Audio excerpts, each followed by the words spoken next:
அனைவருக்கும் வணக்கம். Welcome to Kalam TNFUSRC coaching class. இந்த வீடியோ பதிவில் நம்ம என்ன பார்க்க போகிறோம் அப்படின்னா, ஒரு சில தினங்களுக்கு முன்னாடி வனத்துறை அமைச்சர் வனத்துறையில் இவ்வளவு காலி பணியிடங்கள் இருக்குது அப்படிங்கிற மாதிரி ஒரு சில அறிவிப்பான வெளியிட்டிருந்தாங்க.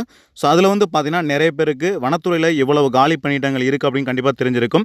ஏறக்குறைய 1161 காலி பணியிடங்கள் அறிவிச்சிருந்தாங்க. ஸோ இதை பார்த்தீங்கன்னா முழுவதுமாக ரெக்ரூட் பண்ணியே அதுக்கான காலி பணியிடத்தை நிரப்புவாங்களான்னு கேட்டிங்கன்னா, நம்மளோட சைட்லேருந்து பார்த்தீங்கன்னா ஒரு சிலர்கிட்ட விசாரிக்கும் போது, ஸோ இதில் பார்த்தீங்கன்னா 100% அப்படின்னா கிட்டத்தட்ட ஒரு 40% பார்த்தீங்கன்னா ஏற்கனவே டிபார்ட்மெண்ட்டில் வேலை செய்வாங்க இல்லையா, ஸோ அவங்களுக்கான போஸ்டிங்கும், ஸோ மீதி இருக்கக்கூடிய 60% பார்த்தீங்கன்னா ரெக்ரூட் பண்ணி எடுப்பாங்கன்ற மாதிரி சொல்லியிருக்காங்க. ஸோ இதற்கான அஃபிஷியல் நோட்டிஃபிகேஷன் பார்த்தீங்கன்னா கண்டிப்பாக ஜனவரி மந்த் கண்டிப்பாக உங்களுக்கு ரிலீஸ் ஆகிறதுக்கான வாய்ப்பு அதிகமாக இருக்குது. ஸோ நீங்கள் இதுக்கு நீங்கள் படிச்சுட்டு இருக்கீங்க அப்படின்னா, ஸோ நீங்கள் இப்போயிலிருந்தே படிச்சுட்டு இருந்தால் மட்டும்தான் இருக்கக்கூடிய காம்படிஷனில் உங்களால் கிளியர் பண்ணி உங்களால் கட் ஆஃப்குள்ளே உங்களால் போஸ்டிங் வாங்க முடியும். ஓகேங்களா?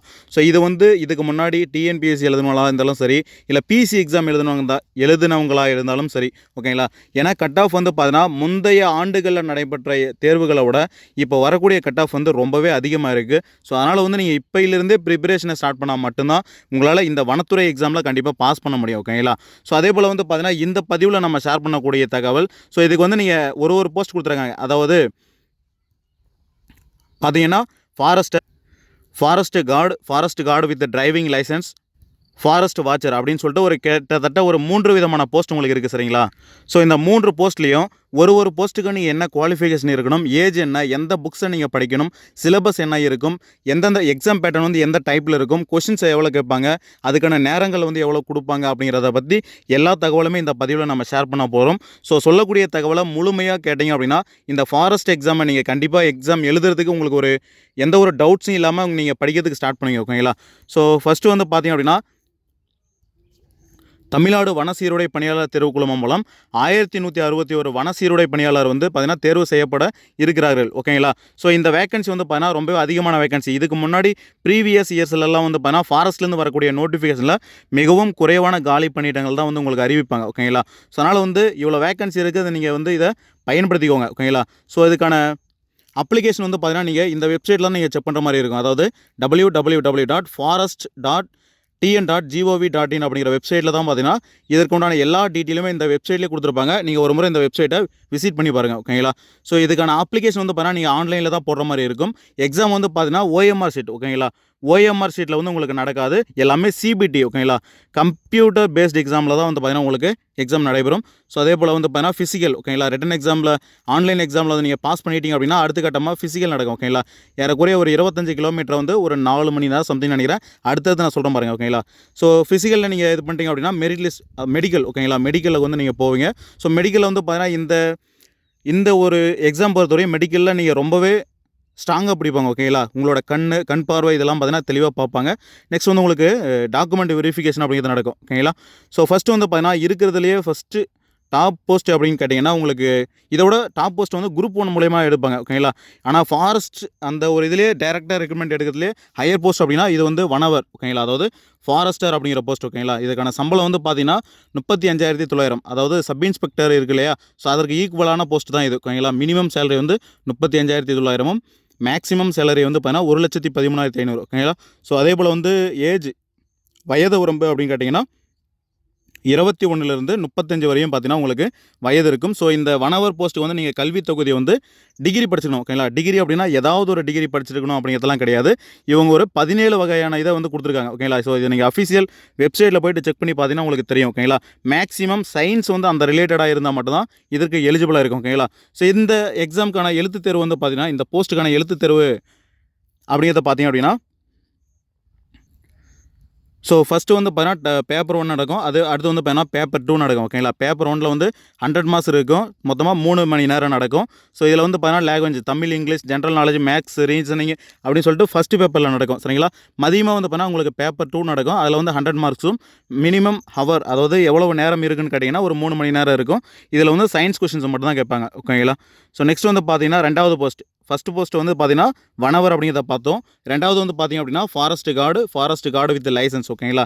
அதாவது வனக்காப்பாளர் மற்றும் ஓட்டுநர் உரிமத்துடன் கூடிய வனக்காப்பாளர். ஓகேங்களா? இது வந்து பார்த்தீங்கன்னா உங்களுக்கு சேலரி அப்படிங்கிறது 18,200லேருந்து மேக்ஸிமம் வந்து உங்களுக்கு 57,900 வரையும் இருக்கும். வயது வரம்பு வந்து 21லேருந்து 35 வயது வரையும் இருக்கும். ஓகேங்களா? ஸோ கல்வி தகுதி குவாலிஃபிகேஷன் அப்படிங்கிறதுனா உங்களுக்கு 12th மட்டும் படிச்சிருந்தா போதும். 12th வந்து நீங்கள் ஏதாவது ஒரு குரூப் எடுத்து படிச்சிருக்கணும் அப்படிங்கிறதுலாம் கிடையாது. ஸோ இவங்க வந்து physics, chemistry, biology, botany, zoology அப்படின்னு சொல்லிட்டு பிரித்து கொடுத்துருவாங்க. இதில் ஏதாவது ஒரு சப்ஜெக்டாவது நீங்கள் வந்து படிச்சிருக்கணும் அப்படிங்கிறத பற்றி சொல்லியிருக்காங்க. ஓகேங்களா? எழுத்து தேர்வு அப்படிங்கிறத பொறுத்தவரையும் ஸோ பொது அறிவு. ஓகேங்களா? பொது அறிவு பகுதியிலேருந்து 150 கொஸ்டின் வரும். ஓகேங்களா? ஸோ அதே போல் இதுக்கான ஹவர்ஸும் உங்களுக்கு 3 ஹவர்ஸ் அப்படிங்கிற மாதிரி நடக்கும். ஸோ அதே போல் சயின்ஸ் வந்து அதிகமான கொஷின்ஸ் ப்ரீவியஸ் இயர் கொஷின்ஸ் பேப்பரை வந்து நம்ம பார்க்கும்போது சயின்ஸிலிருந்து அதிகமான கேள்விகளை வந்து இடம்பெற்றிருக்கு. ஓகேங்களா? ஸோ அது நெக்ஸ்ட் வந்து பார்த்தீங்கன்னா forest guard with licence. Forest guard with லைசன்ஸில் வந்து நீங்கள் எல்லாருமே எலிஜிபிள் கிடையாது. இதுக்கு லைசன்ஸ் நீங்கள் வச்சிருக்கணும். First aid. ஸோ அதே போல் நீங்கள் 3 வருஷம் வந்து எக்ஸ்பீரியன்ஸ் இருக்கணும். டிரைவிங்கில் வந்து 3 வருஷம் எக்ஸ்பீரியன்ஸில் இருக்கணும். கண் பார்வை, அதாவது ஃபஸ்ட்லேயே நம்ம சொல்லியிருப்போம், இதுக்கு வந்து உங்களுக்கு கண் பார்வை அப்படிங்கிறது ரொம்ப மஸ்ட்டு, ரொம்ப டஃப்பாக தான் பார்ப்பாங்க. சரிங்களா? ஸோ ப்ரீவியஸாக மெடிக்கல் அட்டன் பண்ணல கேட்டு பார்த்தாலும் உங்களுக்கு தெரியும். ஸோ நெக்ஸ்ட் வந்து பார்த்தீங்கன்னா ஃபாரஸ்ட் வாட்சர், வனக்காவலர். ஓகேங்களா? இதுக்கான சம்பளம் வந்து 16,600லேருந்து மேக்ஸிமம் வந்து 52,400 வரையும் உங்களுக்கு சேலரி இருக்கும். வயது வரம்பு பார்த்தீங்கன்னா 21லேருந்து 35 வயது வரையும் இருக்கும். கல்வி தகுதி வந்து 10ஆம் வகுப்பு மட்டும் நீங்கள் இதுக்கு தேர்ச்சி பெற்றிருந்தால் போதும். ஓகேங்களா? நீங்கள் 10ஆம் வகுப்பு மட்டும் தேர்ச்சி பெற்றிருந்தால் போதும். ஸோ எக்ஸாம் வந்து பார்த்தீங்கன்னா 100 மார்க்ஸ் நடக்கும். General knowledge, science question. ஓகேங்களா? ஸோ சயின்ஸ் கொஷின் வந்து பார்த்தீங்கன்னா இதில் அதிகமாக வரும். ஓகேங்களா? சயின்ஸ் மட்டும் நீங்கள் படித்தாலே மேக்ஸிமம் ஸ்கோர் வந்து இந்த ஃபாரஸ்ட் வாட்சர் அப்படிங்கிற இந்த எக்ஸாம் அடிக்கலாம். ஹவர்ஸ், அதாவது எக்ஸாமோட டியூரேஷன் டைம் வந்து பார்த்தீங்கன்னா உங்களுக்கு 3 மணி நேரம் நடக்கும். ஓகேங்களா? ஸோ இந்த ரிட்டன் எக்ஸாம் அப்படின்னா நீங்கள் சிபிடியில் எழுதுவீங்க. சிபிடியில் வந்து நீங்கள் செலக்ட் ஆகிட்டீங்க அப்படின்னா நெக்ஸ்ட் வந்து ஃபிசிக்கலுக்கு ஒரு போஸ்ட்டுக்கு ஒரு எக்ஸாம்பிள் வந்து பார்த்தீங்கன்னா ஒரு 500 போஸ்ட் அறிவிக்கிறாங்க அப்படின்னா அதை வந்து ஒரு போஸ்ட்டுக்கு 3 அப்படிங்கிற மாதிரி ஒரு 1,500 பேரை வந்து ஃபிசிக்கலுக்கு வந்து செலக்ட் பண்ணுவாங்க. ஓகேங்களா? ஸோ ஃபிசிக்கலுக்கு வந்து வந்த பிறகு உங்களுக்கு ஃபிசிக்கல் மெஷர்மெண்ட் டெஸ்ட் வந்து நடக்கும். அதில் ஆண்கள் வந்து இது வந்து நம்ம சொல்கிறது ஜென்ரல். ஓகேங்களா? ஸோ ஜென்ரல் அதாவது பிசி, பிசிஎம்மு, அதே போல் எம்பிசி, டிஎன்சி, எஸ்சி இந்த கேண்டிடேட்ஸ் எல்லாமே ஆண்களுக்கு வந்து மினிமம் ஹைட்டு 163, பெண்களுக்கு வந்து 150 சென்டிமீட்டர் இருக்கணும். ஸோ அதே போல் எஸ்டி கேண்டிடேட்ஸுக்கு வந்து பார்த்திங்க அப்படின்னா அவங்களுக்கு ரொம்பவே கம்மியான ஹைட்டு தான் இருக்கும். ஓகேங்களா? ஸோ என்னென்னு பார்த்தீங்கன்னா ஆண்களுக்கு 152 சென்டிமீட்டரும், பெண்களுக்கு வந்து 145 சென்டிமீட்டர் இருக்கும். ஓகேங்களா? ஏன்னா எஸ்டிக்கு வந்து பார்த்தீங்கன்னா இந்த போஸ்ட்டுக்கு அதிகமாக ப்ரிஃபரன்ஸ் கொடுப்பாங்க. சரிங்களா? நெக்ஸ்ட்டு மார்பிள் செஸ்ட் வந்து பார்த்தீங்கன்னா மினிமம் உங்களுக்கு 79 சென்டிமீட்டரும், மேக்ஸிமம் விரிவடைந்த நிலையில் வந்து பார்த்தீங்கன்னா 5 சென்டிமீட்டர் எக்ஸ்பெண்ட் ஆகணும். பெண்களுக்கு வந்து பார்த்தீங்கன்னா மினிமம் 74 சென்டிமீட்டரும், விரிந்த நிலையில் வந்து பார்த்தீங்கன்னா 5 சென்டிமீட்டர் வந்து உங்களுக்கு இருக்கணும். சரிங்களா? நெக்ஸ்ட் வந்து பார்த்தீங்கன்னா இதில் ஃபிசிக்கல் ஈவெண்ட்லாம் எதுவுமே இருக்காது. உங்களுக்கு வந்து நடக்கிறது மட்டும் தான் இருக்கும். ஓகேங்களா? இது மெஷர்மெண்ட்டில் வந்து செலக்ட் ஆகிட்டிங்க அப்படின்னா உங்களுக்கு நடத்தல் 4 மணி நேரம். ஆண்களுக்கு வந்து 25 கிலோமீட்டர் நடக்க விடுவாங்க. 4 மணி நேரத்தில் வந்து நீங்கள் கடந்து முடிக்கணும். பெண்களுக்கு வந்து 16 கிலோமீட்டர் வந்து நடக்க விடுவாங்க. இதுவும் 4 மணி நேரத்தில் நீங்கள் நடந்து முடிக்கணும். சரிங்களா?